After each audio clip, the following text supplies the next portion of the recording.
अति भयंकर सड़क दुर्घटना घटी स्वामींकर मृत्यु हेबा सहित स्त्री और शिशु अति गुरुतर होइछंती। तेबे एपरी दुर्घटना घटी मयूरभंज जिला बिसई थाना अंतर्गत 49 नंबर जातीय राजपथर चट्टाणी छक निकटरे, जोथिरे एक बाइक रे जाउथुबा स्वामी स्त्री और तांको शिशु गुरुतर होइथिले। एही खबर पाई बिसई पुलिस घटनास्थल रे पहुंची समस्त को उद्धार करी 108 एम्बुलेंस जुगे बिसई डाक्तरखाना आनी सेठारे प्राथमिक चिकित्सा करिथिले।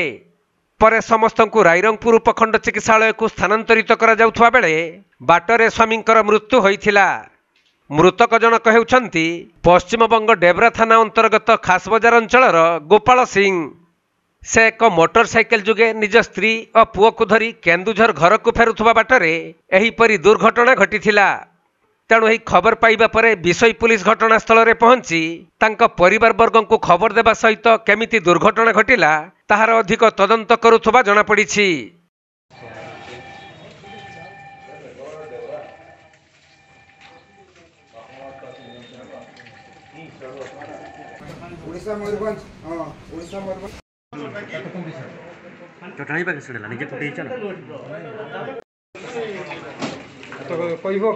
मयूरभंज जिलूर तपन कुमार दंडपाट सुनील कुमार महापात्र रिपोर्ट, कोणार्क लाइव।